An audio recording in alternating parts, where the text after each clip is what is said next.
Buenas tardes, esto es Agenda Propia, como todos los martes a esta hora nos encontramos en Somos. En esta ocasión sin mi habitual compañero Ariel Crespo, que no pudo venir, así que vamos a prescindir de sus comentarios futboleros por hoy. O sea, no nos van a decir nada de Racing ni Independiente.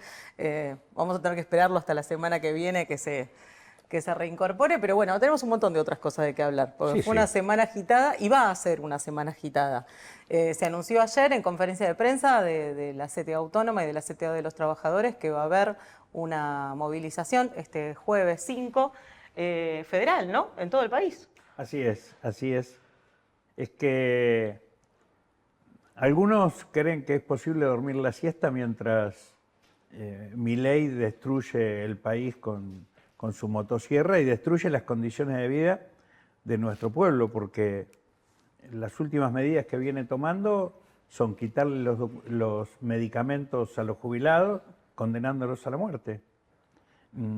La caída del consumo en la Argentina está barranca abajo, producto de que los sectores populares tenemos menos ingresos.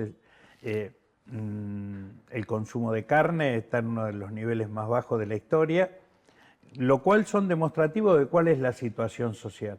Pero no es solamente la situación social, es también la situación que tiene que ver con la soberanía nacional. Algo hablamos de esto, toda esta bicicleta financiera que lo que hace es la especulación en manos del sector financiero, de los grupos más concentrados. Y frente a esta situación, desde un sector de trabajadores y trabajadoras, de pequeños y medianos empresarios, de productores rurales, de sectores de las iglesias, de movimientos sociales, estamos convocando a esta jornada federal de lucha en la cual decimos no a la Argentina de hambre que quiere instalar Milei. Sí a la Argentina basada en la soberanía, la paz, el trabajo, la producción y la justicia social. ¿Por qué decimos la paz? Porque la mayor de las violencias es la que estamos sufriendo en nuestros hogares cuando no nos alcanza para vivir, no nos alcanza para que nuestros niños se alimenten plenamente. Y esto va a ser una jornada con movilizaciones en todo el país y aquí en Plaza de Mayo vamos a confluir estos distintos sectores para en este 5 de diciembre decir con claridad que hay otra Argentina por construir y que en esa tarea estamos los y las trabajadoras. ¿Quiénes convocan? Porque mencionaste al principio, así como quien no quiere la cosa, que hay algunos que están durmiendo la siesta.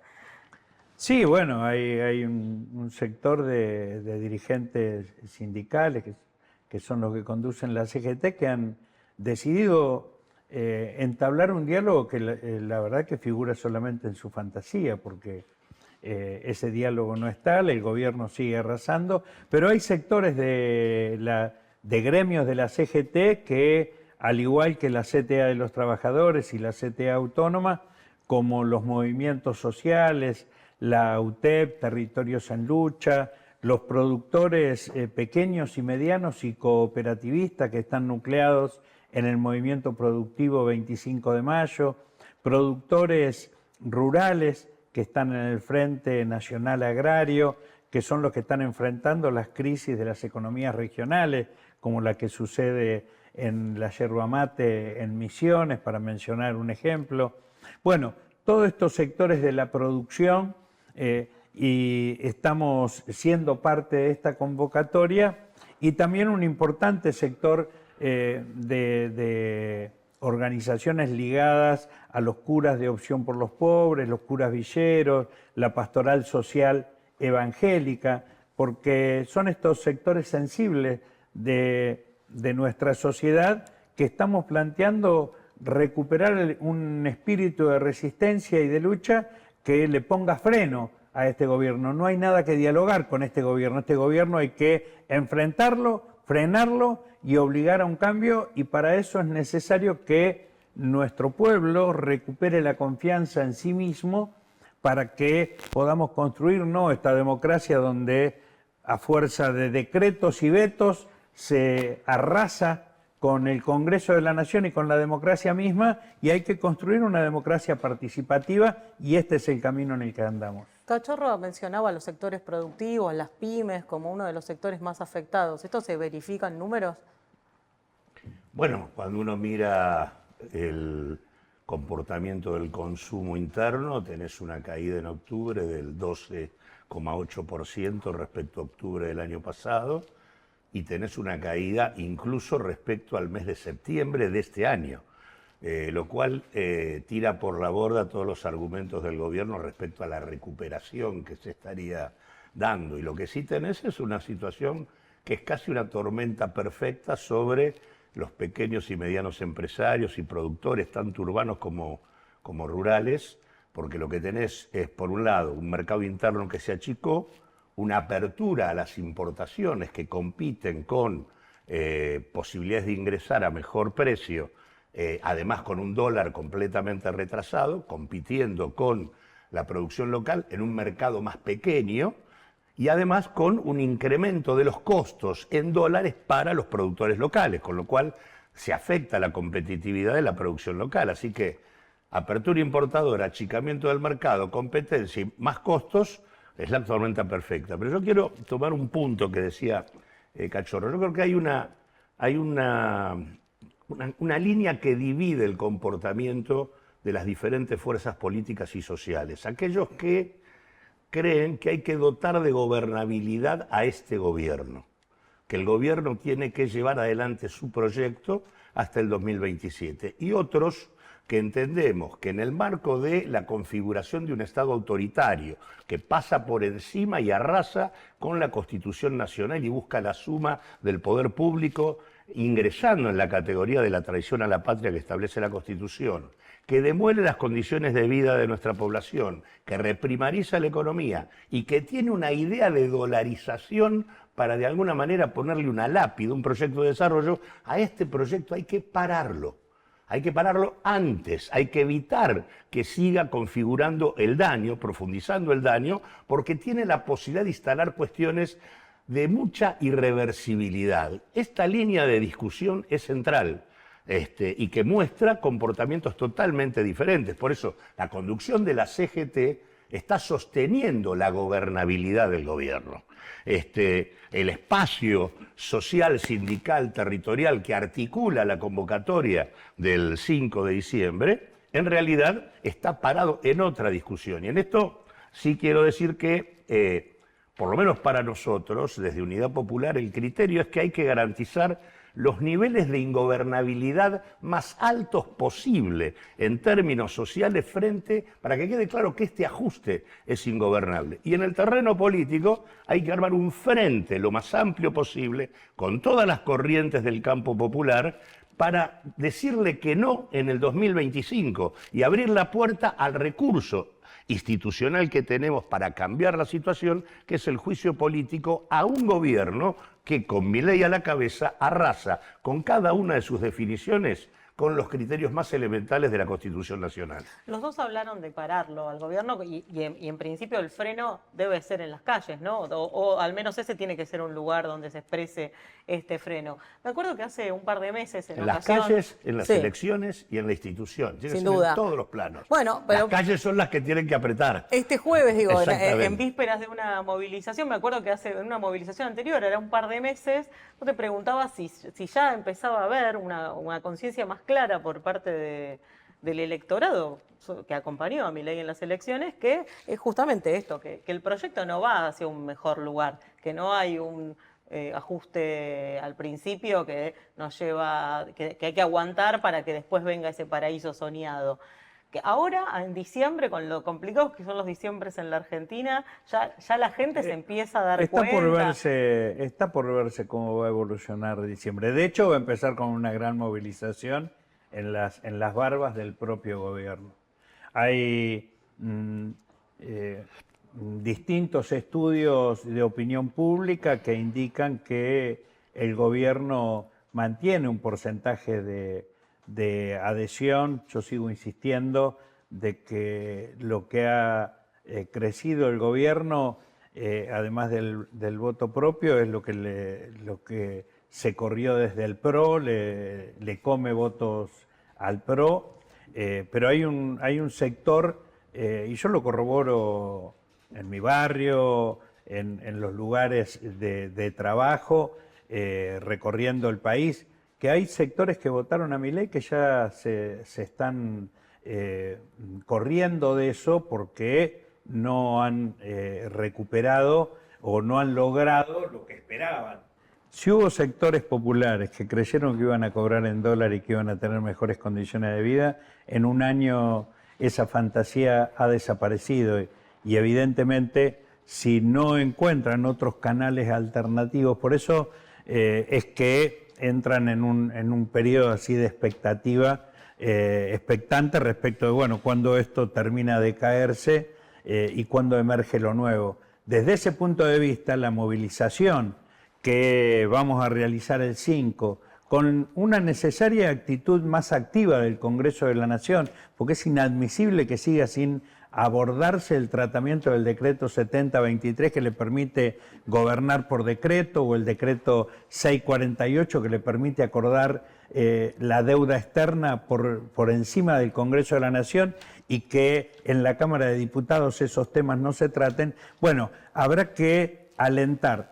La idea es que este 5 de diciembre no solamente sea una expresión más de rechazo a esta política de entrega y saqueo de Milei, sino que sea la puerta abierta a la confluencia de distintos sectores que estamos dispuestos a construir una perspectiva emancipadora, porque, insisto, terminar con este gobierno neofascista se hace desde la resistencia, desde la capacidad de rebelión, desde el ejercicio de las representaciones institucionales coherentes con su mandato. El juicio político es un mecanismo, pero también las elecciones. Y en ese camino debe construirse una perspectiva que realimente la expectativa y la esperanza popular. ¿Hay una alternativa posible? ¿Se puede construir una alternativa? Yo creo que se está construyendo, y me parece que hay que agregar que no solo son experiencias sociales y sindicales, sino que por lo menos desde Unidad Popular y en el marco del espacio que hemos conformado de confluencia, junto con Libres del Sur, junto con el Partido Comunista, la Unidad Socialista, Soberanos, Forja, y otras fuerzas políticas, estamos convocando también a la marcha, porque lo que se necesita es tratar de que la demanda social cobre más peso en la definición que terminan llevando adelante la institucionalidad en general. El problema que tenemos es que terminamos el año con un Parlamento Nacional que no pudo modificar ni uno solo de los decretos de necesidad y urgencia que mandó Milei. Ninguno. El único que en realidad rechazó, que fue el de la CIDE, en realidad los fondos todavía los tiene la CIDE. O sea que aquel que rechazó el Congreso, el Poder Ejecutivo hizo lo que quiso. Y todos los demás decretos no se pudieron voltear. O sea que se requiere que la demanda social inunde la institucionalidad. Bueno, sobre el desempeño del Poder Legislativo vamos a hablar ahora nomás, después de esta pequeña tantita.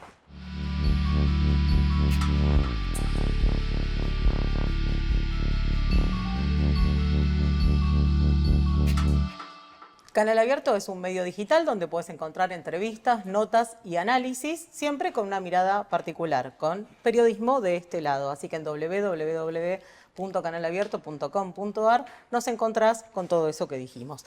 Y ahora, bueno, hablábamos recién, nos decías esto de que el Poder Legislativo está haciendo agua, pero la semana que pasó fue una semana muy agitada dentro del Congreso, ¿no?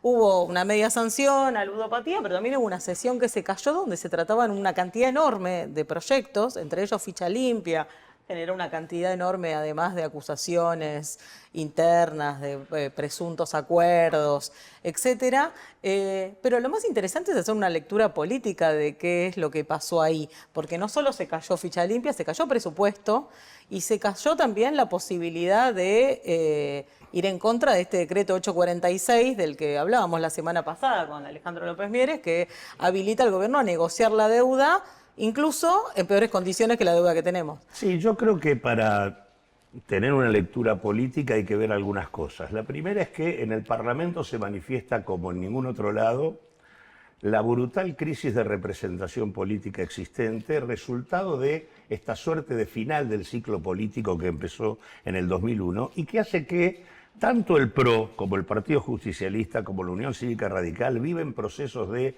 fragmentación, discusión, desagregación, realineamientos y que eso inmediatamente incide en las alianzas absolutamente volátiles que se dan para una cosa para la otra. Sobre ese escenario incide el poder económico, que es el que ha tenido un papel central, los intereses del gobierno nacional, los intereses de los gobiernos provinciales y la demanda social.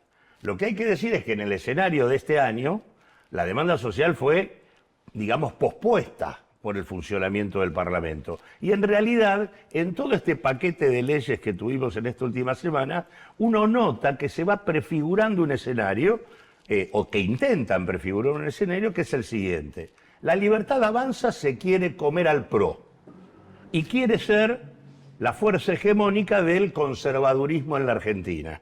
De la expresión institucional del poder económico que era el PRO, quiere serlo la Libertad Avanza. En este plano hay que ubicar el tema de la reforma política, que está ahí boyando, y el tema de la eliminación de las PASO. Segundo tema, restringir el sistema político para que no aparezcan nuevas fuerzas políticas. Y hay toda una batería de propuestas proscriptivas para eliminar el conjunto de fuerzas políticas existentes, sobre todo aquellas de carácter contestatario respecto a lo que está hoy ocurriendo. Y en tercer lugar, ir armando un dispositivo político que muestra o intenta mostrar una dicotomía entre lo que es el presente y el futuro, que sería Milei versus Cristina, que sería el pasado. Y que esto tapone la discusión más general de la reconstitución de una fuerza política en la Argentina. A mí que nada nuevo puede emerger de ahí. Exactamente. Claro. Y ahí aparecen todas las cosas, porque en realidad los gobernadores se están apretando para tener recursos presupuestarios y el presupuesto 2025 todavía no está, ni tampoco está claro que vaya a ingresar en extraordinarias. Igual los gobernadores están atados a negociaciones bilaterales con el gobierno nacional. El gobierno nacional quiere que salga la reforma política y la quiere mandar al Parlamento para negociar el apoyo de los gobernadores y, por otro lado, que las fuerzas tradicionales que están complicadas para reconstituirse también acompañen el tema de la eliminación de las PASO y la restricción del sistema político, porque si pueden quedarse, digo, de 47 partidos nacionales, cuando vos aplicás los criterios que tiene esta ley, quedan 19. Digamos, y claramente para la reconfiguración del peronismo, la reconfiguración del radicalismo, para ver cómo se restituyen en la cadena de conflictos que tienen interno, prefieren tenerlos sin agentes externos. Y de hecho, y en este sentido aparece otro tema, que es el tema de la Corte. Entonces, ¿qué pasó el jueves pasado? Por un lado, veníamos de Lucía Corpacci, que de repente dijo el hijo es el menos malo, ¿no? Y se acabó la discusión del lawfare, se acabó todo, y bancamos al hijo. Y del otro lado se cayó la ficha limpia y hubo 8 representantes de Milei que no fueron al Parlamento. Entonces digo, se van tejiendo alianzas coyunturales en función de este escenario, que es un escenario que tiende a colocar a la demanda social por fuera de la incidencia de la institucionalidad. Me parece que en este sentido el papel de la marcha de la que hablábamos en el bloque anterior es un empuje mayor aún para tratar de que esto no ocurra. Hay que tratar de evitar que salga una reforma política tan proscriptiva, hay que tratar de evitar que eliminen las PASO que permiten o permitirían un frente amplio del campo popular que dirima representaciones internamente.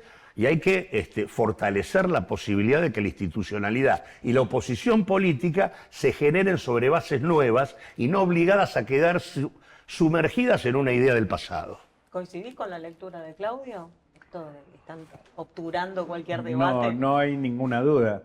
De la misma manera que se utiliza el Congreso para discutir cuestiones que están muy lejos de la necesidad de la gente. Lo que tiene que ver con la necesidad de la gente, el presupuesto, por ejemplo, no. Eso no se trata. ¿Para qué? Para que el gobierno siga gobernando por decretos, siga dictando decretos, y si por ahí se asoma alguna ley que atenta contra ese interés del gobierno y de los grupos beneficiarios de este gobierno, los ganadores que favorece este gobierno, bueno, esa ley se veta. Un carácter autoritario, dictatorial más claro, imposible.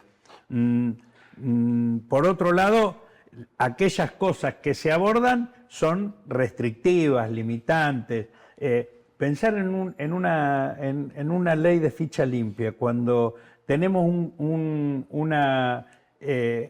partido de la justicia que actúa de la manera que lo hace, o peor, cuando se caen algunos proyectos de ley, pero lo que emerge es la posibilidad de que el hijo y otros como él constituyan una Corte Suprema adicta al gobierno, bueno, evidentemente lo que se está tratando es de reforzar los mecanismos restrictivos de la institucionalidad democrática para que la capacidad creadora de un pueblo que se rebela no pueda emerger y sea limitado.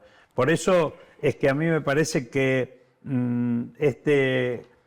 esta lucha de la que estamos hablando debe seguir insistiendo sobre un Congreso que no trate los temas que le interesan al gobierno, sino que se anime a abordar una agenda diferente. Y esto es lo que solamente se podrá empujar si aparece el pueblo como protagonista. Bueno, esto que decía Pablo, me estaba acordando de una señora que veía que estaban entrevistando en un noticiero, una persona en la calle, que se quejaba de haber votado a Milei, esperanzada en que además el juego de poderes hiciera su trabajo de alguna manera generar cierto equilibrio, y que el poder legislativo no le permitiese hacer. O sea, votó a Milei, pero esperaba que el Poder Legislativo le ponga algún límite a con lo que ella no coincidía. Bueno, no parece que el Parlamento esté cumpliendo un poco con eso. No está sucediendo. Lo de esa señora es razonable, porque en realidad nada de lo que Milei ha hecho podría haber sido hecho si no hubiera tenido la complicidad del resto de las fuerzas. Tiene 30 y pico de diputados y tiene 7 senadores. En realidad, si puede gobernar como gobierna, es porque el resto de las fuerzas le aportó una complicidad mayúscula, a punto tal de que el primer decreto, que es el que organiza todo, el 7023, sigue vigente, impactando en todos los terrenos de la vida económica y social de la Argentina. Así que la señora pensó bien. Lo que hay es una violación permanente del contrato del sistema institucional con los votantes. Con un agravante. Hay representantes en el plano institucional que dicen ser expresiones del campo popular. El ejemplo de Corpacci es el mejor ejemplo. Es vicepresidenta de la lista que preside Cristina Fernández encabezando el PJ, y es directamente suicida, porque creer que porque le eligen a Corpacci, al hijo, la Corte Suprema adicta al gobierno, va a favorecer alguna posibilidad de instancia democrática, es creer que la democracia está en el ombligo de alguien, de alguna o de alguno, y se equivoca.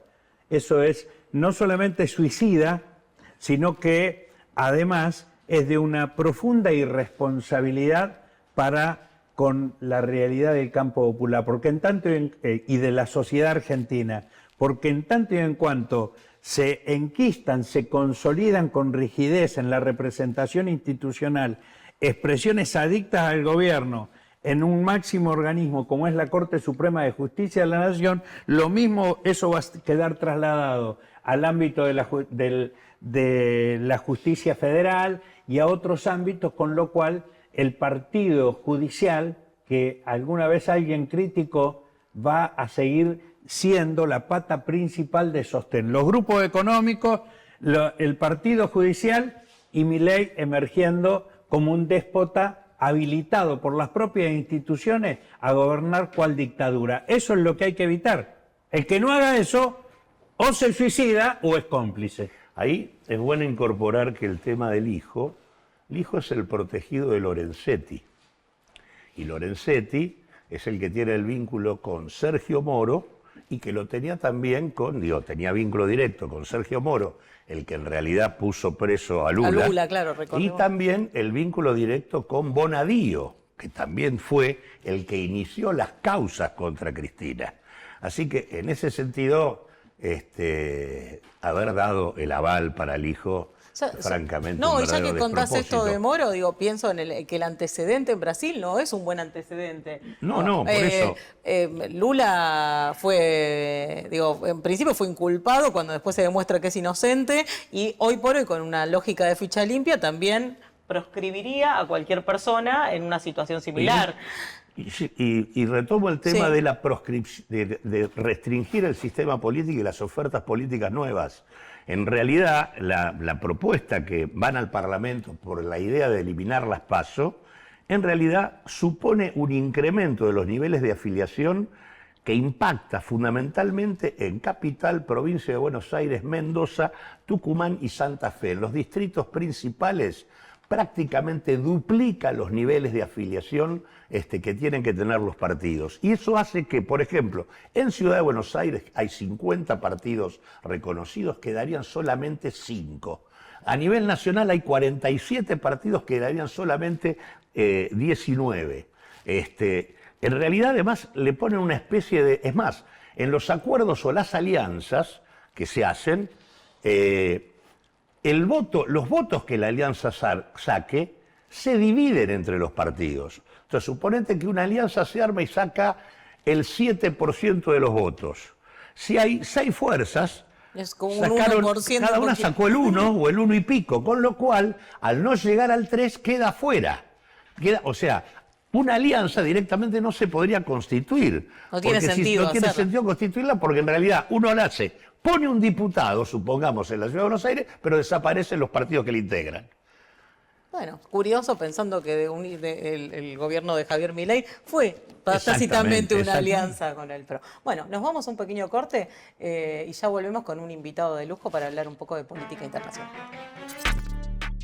Y lo prometido es deuda, así que vamos a hablar en este bloque de política internacional y para eso estamos con Marco Teruggi, que es sociólogo y es analista de política internacional y que además viene de pasear un poco porque estuviste cubriendo elecciones diversas, la última la de Uruguay. Bueno, no digas pasear. estoy No, trabajando. eso es trabajar, Trabajando, sí, ¿viste? sí. Es indignante para los periodistas cuando vamos a trabajar afuera que nos digan que tenemos paseos. Pero bueno, si el que está afuera viendo el recorrido puede que genere cierta como... Fueron elecciones tranquilas, hablábamos hace un ratito. Las más tranquilas, cosa que se ha vuelto poco frecuente. Como que ahora últimamente hay elecciones y uno se prepara para que sea una posible crisis, ¿no? Hay una suerte como de escenario electoral, puede haber algún tipo de escenario conflictivo. No solo en América Latina, sino también en Estados Unidos, ¿no? Como que todo el mundo aguanta la respiración a ver cómo va a ser el resultado y cuáles van a ser las reacciones. Uruguay es un poco la excepción, que yo no sé si era así antes, me parece que no, acá que tienen un tiempo de política, que no era tan excepcional, digamos, las reglas del juego relativamente establecidas, y se ganaba, se perdía, no había tanta posibilidad de escenarios de crisis, intentos de golpe de Estado. El que perdía reconocía El que la perdía derrota. reconocía, y ahora es como que eso parece casi excepcional. Extraño. Y digo, y este triunfo de Orsi, el candidato del Frente Amplio en Uruguay, ¿cómo deja el escenario constituido de América Latina? O sea, Argentina queda como un poco en soledad en esta especie de, ¿cómo decirlo?, reivindicación del pensamiento de derecha, que es como el Bueno, en gobierno de realidad- Milei se autorreivindica, ¿no? Por un lado, en soledad respecto a América, respecto a esto que ocurrió, pero con Trump arriba, ¿no? Esa combinación es la que influye sobre la Argentina. Es el gran aliado, ¿no? En términos Exactamente. de pensamiento político, pensamiento de sociedad, pensamiento cultural, no así económico, Económico. pero comparte una serie de ideas fuerza que son como lo que unifica a la internacional reaccionaria, que según cada país después se acentúa con su propio color local, digamos, ¿no? Porque en Europa está más acentuado en el tema de los migrantes y las civilizaciones y ese choque que vuelve de mucho tiempo atrás, en Estados Unidos la invasión de los latinoamericanos, pero de conjunto comparten, por ejemplo, una arremetida muy fuerte contra lo que no sean valores tradicionales, conservadores y todo aquello que entra en esa gran categoría de socialismo, ideología de género, Cambio climático, progresismo, globalismo, ¿no? todo eso, que es una suerte como de gran zona, que es el enemigo común, ¿no? Y ahí efectivamente hay una zona que se estableció y creo que Argentina va a tener un rol importante que va a intentar cumplir de acá en adelante, porque es uno de los principales aliados por el momento de Donald Trump en América Latina en ese plano político. Económicamente hay que ver, porque la política arancelaria que anuncia Trump me parece que no va a favorecer a ningún país de América Latina, pero en términos de afinidad sí. Y desde Buenos Aires, la Casa Rosada, se está como inflando el pecho, a veces sobreactuado, sobreexagerado, pero también es cierto que fue el primer presidente recibido en la recepción que hizo en Mar-a-Lago Donald Trump, lo cual también da cuenta que efectivamente hay un reconocimiento, ¿no? Hay como un apadrinamiento. ¿Y cómo? Sí, perdón. No, dale. El primer movimiento político que hizo fue entrevistarse con Lula en Uruguay, ¿no? Eso en relación a que puede ayudar a modificar el escenario del cual Milei hasta ahora estaba cabalgando en su afán destructivo de meter la motosierra no solamente en la Argentina, sino también sobre el Mercosur, sobre el UNASUR y otros mecanismos. ¿Vos ves una posibilidad de que este resultado en las elecciones de Uruguay permita reforzar esta alianza Uruguay-Brasil, Colombia, en una posibilidad de que empiece a equipararse de manera distinta el escenario? En primer lugar diría que es necesario, cuando no imprescindible, digamos, ¿no? Pensar la política hoy como países aislados latinoamericanamente ante el nivel de formación de bloques que está habiendo y de conflictividad que se presenta a partir de ahí, es una política con muy poca perspectiva. Y ahí Milei ha sido un actor clave para sobreactuar su alineamiento con Estados Unidos e intentar dinamitar todo tipo de integración continental. Yo creo que ha habido una suerte como de pulsiones, ¿no?, entre fuerzas, porque se pasó del avance de lo que fue la UNASUR, la CELAC, a desmontarlas, a intentar reconfigurarlas, pero a su vez a estas alturas también el Mercosur está como en la apuesta de Javier Milei en cuanto a terminar, ¿no?, de liquidar lo que haya de integración latinoamericana.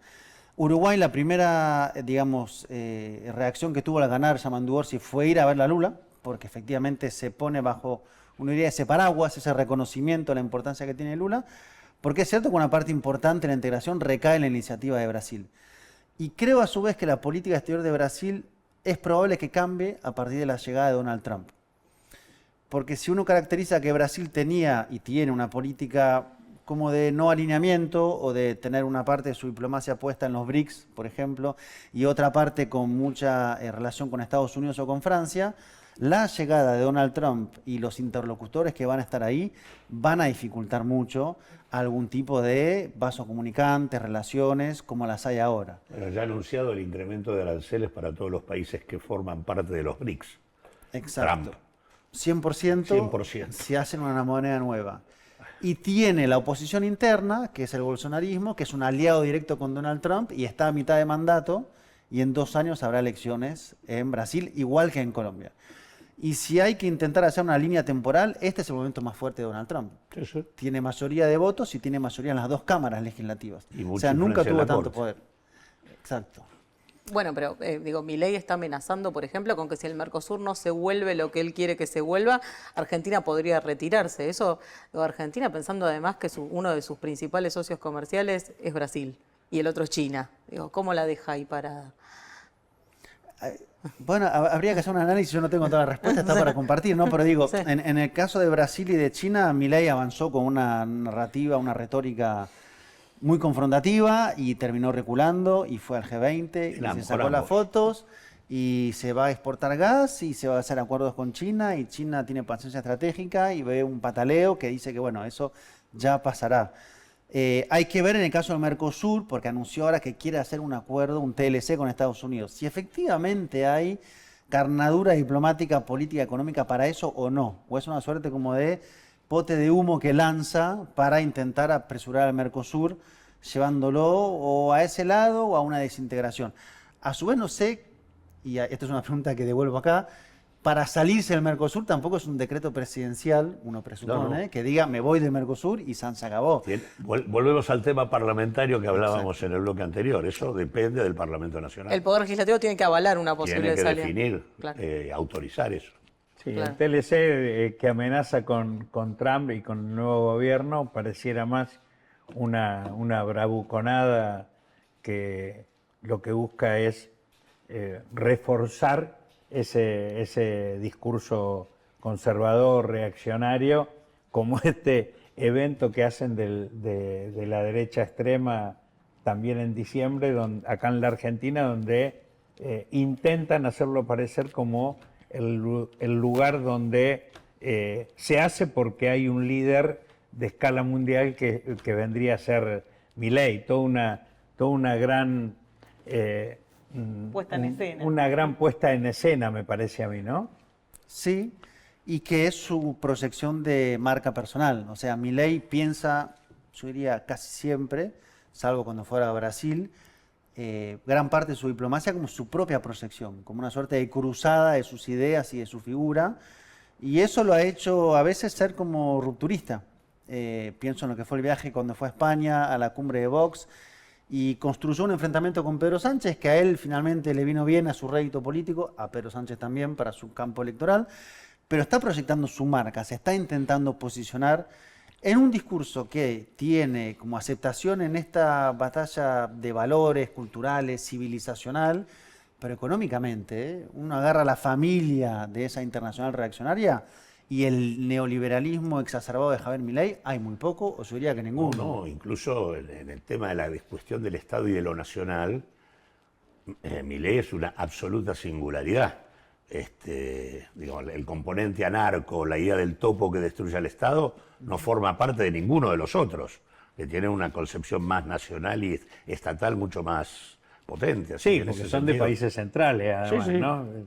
Claro. El topo y la destrucción tiene sentido para crear condiciones para la colonia, que Claro, es, en la periferia es otra en cosa. la periferia Pero pareciera es un dato que tiene su viabilidad. diferenciador de la noción que siempre a mí me gusta mucho más el planteo que él hizo de la internacional reaccionaria, que es lo que muchas veces se habla de la internacional fascista, porque en realidad acá hay componentes nuevos que no necesariamente permitirían asociarlo con la idea del fascismo, del nazismo con mucha rapidez. La idea de la internacional reaccionaria me parece mucho más adecuada. Digo, vos mencionaste esto de, bueno, volvió del G20 reculando un poco, no sé si en chancletas, pero sí reculando, y que hay una especie de sobreactuación por parte de alguna de las cuestiones. Yo pensaba, ¿hay algo de este escenario político internacional inédito? Esta sensación de que por ahí no hay un bloque hegemónico claro, está todo todavía muy en disputa. ¿Hay algo que no tenga antecedentes históricos que caractericen este momento? Bueno, que no hay actor hegemónico, eso es un hecho, y de hecho creo que parte del debate en Estados Unidos es Estados Unidos pensando cuál va a ser su papel hacia adelante, digamos, ¿no?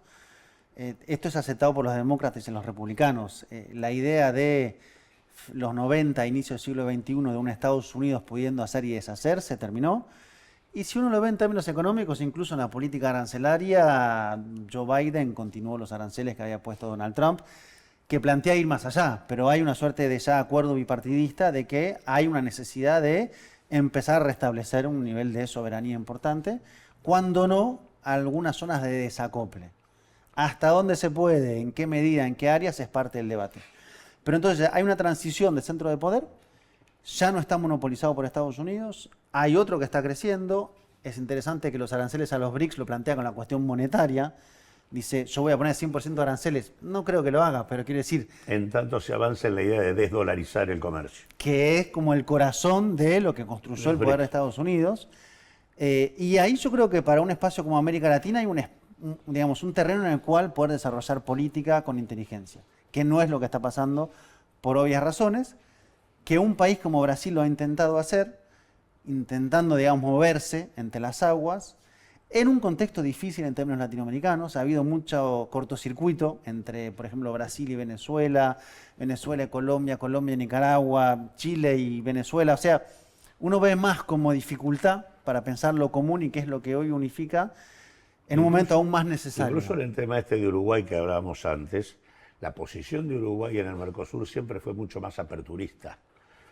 Vamos a ver qué hace Orsi. Vamos a ver qué hace Orsi porque con digo, eso, ¿no? Orsi, obviamente por una cuestión de pensamiento o de afinidad ideológica busca el paraguas brasilero, pero lo cierto es que las posiciones de Uruguay en el Mercosur era de posibilitar acuerdos bilaterales de los países sin quedar atados al corset del Mercosur, que sería lo que va a plantear Milei. Milei va a plantear eso.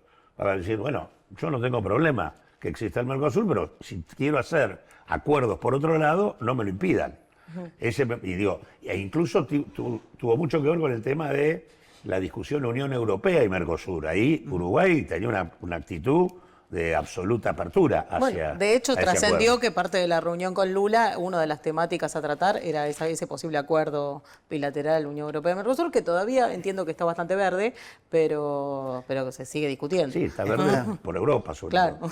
Por ejemplo, por los campesinos franceses que no quieren saber nada con que lleguen los productos agropecuarios de América del Sur, digamos. Claro. Y un acuerdo de ese calibre, y ni hablar de un acuerdo de libre comercio con Estados Unidos, ¿qué nos significa para la producción argentina en un momento donde no estamos tirando manteca al techo, aparte?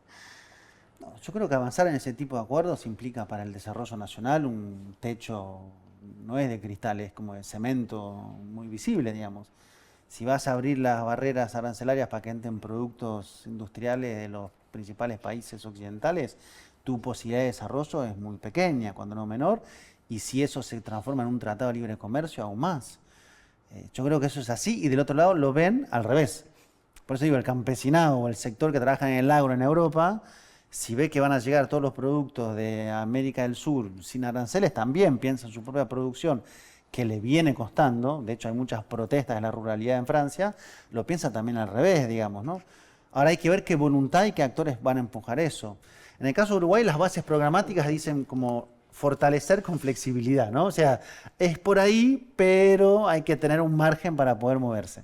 Igualmente hay que decir que la economía norteamericana es competitiva con la Argentina.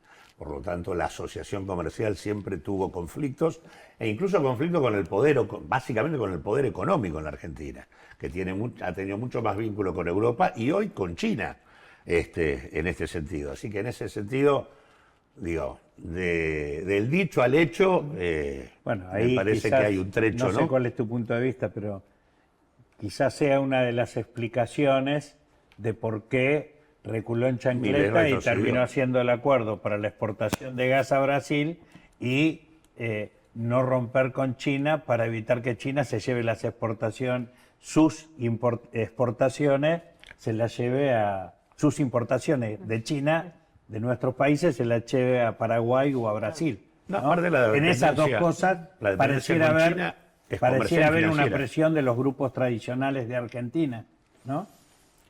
Milei lo reconoció entre líneas, ¿no? Y es algo que no es nuevo.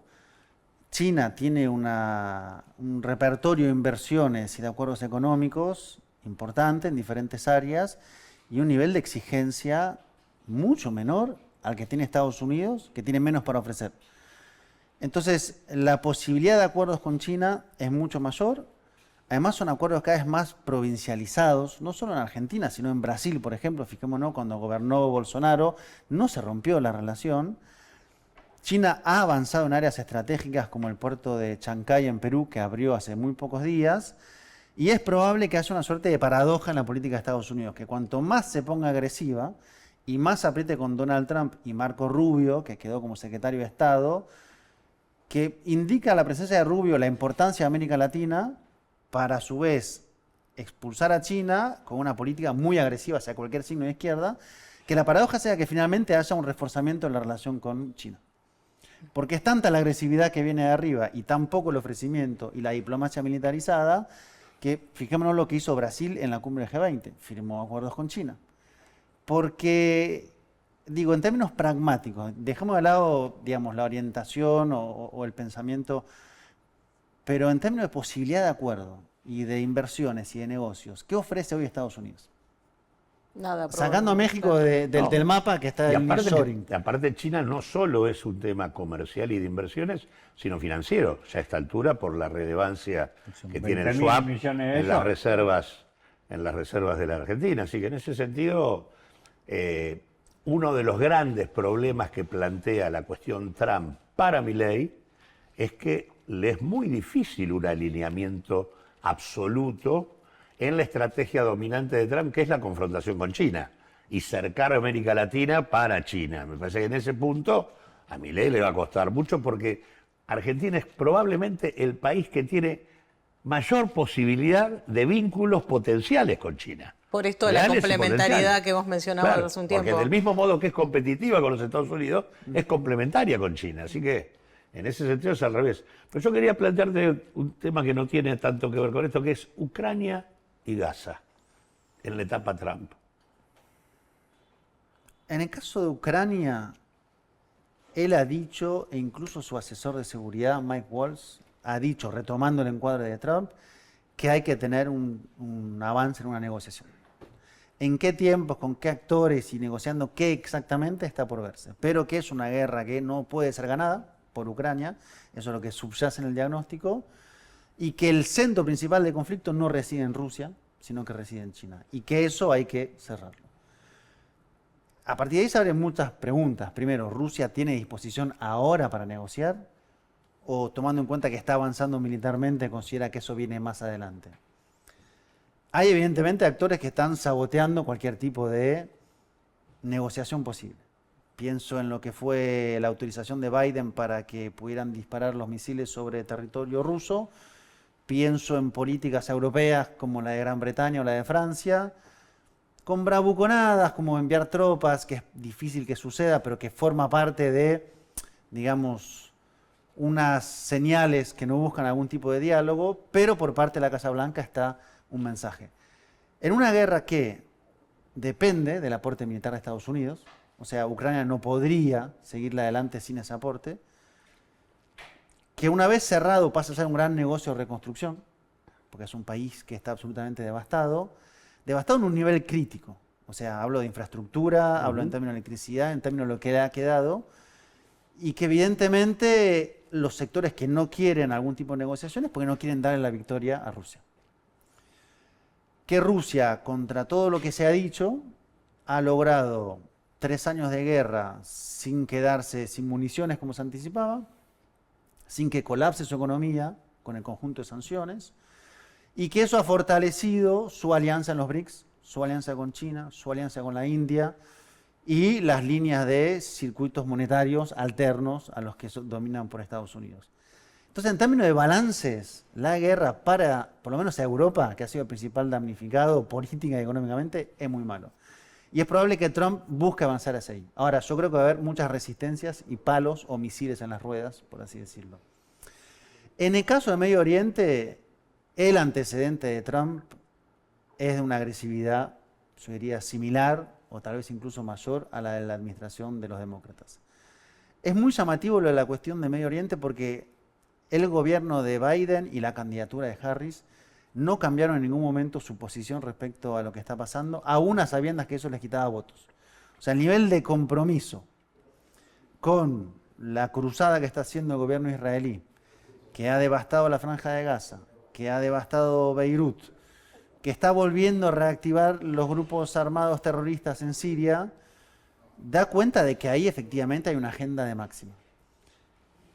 No sé si Trump tiene algún tipo de idea de cerrar la guerra, como él dice, sin explicar ni cómo, ni con quién, ni para qué, escalándola aún más y llevándola a su última consecuencia, que es el enfrentamiento con Irán, o si hay también ahí una posibilidad de que eso se detenga antes. El enfrentamiento con Irán, que ya tuvo señales y misiles con sus preavisos correspondientes, es la caja de Pandora final de Medio Oriente que involucra, yo diría, al conjunto de los actores de Medio Oriente y de Occidente. Porque ahí está Inglaterra, ahí está Francia, ahí está Estados Unidos, ahí están los Emiratos, ahí está Qatar, ahí está, digamos, una situación que si se termina de salir de control, no sé cómo se vuelve a cerrar. A mí lo que me impacta, no a mí, es el nivel de relativización de lo que está pasando, o naturalización. Bueno, sí, hay más de 43.000 muertos y hay destrucción de los hospitales y ayer se mató a un periodista y el otro día a trabajadores humanitarios y como si fuera una suerte como de repertorio de noticias. Hay como una insensibilidad del mundo, ¿no? Como de, ¿no? Y el Real Madrid le ganó al Barcelona, como todo eso junto. Y yo miro mucho medios europeos, yo tengo mi familia en Francia, miro mucho televisión francesa y es muy impactante la presión para que nadie diga otra cosa. Un ex primer ministro, Dominique de Villepin, planteó hace pocos días si efectivamente se podía hablar de genocidio o no, como si fuera plantear una palabra absolutamente fuera del lugar sobre la mesa, a sabiendas que hay una orden de captura internacional contra Benjamín Netanyahu. Yo creo que eso va a traer un costo a futuro altísimo, porque el nivel de hipocresía que está percibiendo, lo dijo Josep Borrell, el canciller europeo, el mundo está viendo lo que está pasando y está viendo no sé si doble vara ni siquiera es la palabra que corresponde, la no reacción europea y occidental que tanto habla de derechos humanos y respetos y democracias ante una destrucción en vivo y en directo que no tiene parangón. O sea, en las otras guerras hay periodistas. Acá no hay periodistas que puedan entrar. Los que están los han asesinado. Y la gente manda imágenes como puede por redes sociales. Eso va a traer un costo adentro de Europa, en Medio Oriente, porque ¿cuál es la señal que se envía? Y conecto un poco todo con todo, pero ¿qué queda del orden multipolar de las instancias internacionales? Cuando ya es bastante prístino que ninguna potencia a estas alturas del partido tome eso como un actor real de peso. Digo, el que más ha criticado a Naciones Unidas ha sido Netanyahu. Trump está en esa línea, Vladimir Putin también. O sea, hay una concatenación de acá se terminó el orden que existía, vamos a construir otro y estamos en esa plena pulseada. Hay que ver si Trump sigue, pero reordena las prioridades y mira efectivamente hacia Estados Unidos. Y de hecho su gabinete es un gabinete de halcones muy leales, alineados en la política contra China, pero que finalmente es el conflicto de fondo, que es cuál es el lugar de Estados Unidos hoy hacia adelante en lo que se viene. Ha perdido, no puede recuperar, y yo creo que Trump puede que dé unos pasos mayores en el caso de China. Si eso trae un acuerdo de paz en Ucrania y Rusia, bienvenido sea. Yo me atrevo a decir que para América Latina nos va a tocar una parte muy difícil. Bueno, con este mensaje esperanzador nos tenemos que ir porque nos hacen señas del otro lado de cámara, así que bueno, nos vemos de vuelta. ¿A dónde? Acá, ¿a dónde? Díganme ustedes, acá, ahí está, perfecto. Nos vemos de vuelta el próximo martes a las 14:30, de vuelta seguramente con la presencia de Ariel y el plantel completo, y bueno, que tengan una linda semana pese a todo lo dicho en esta mesa.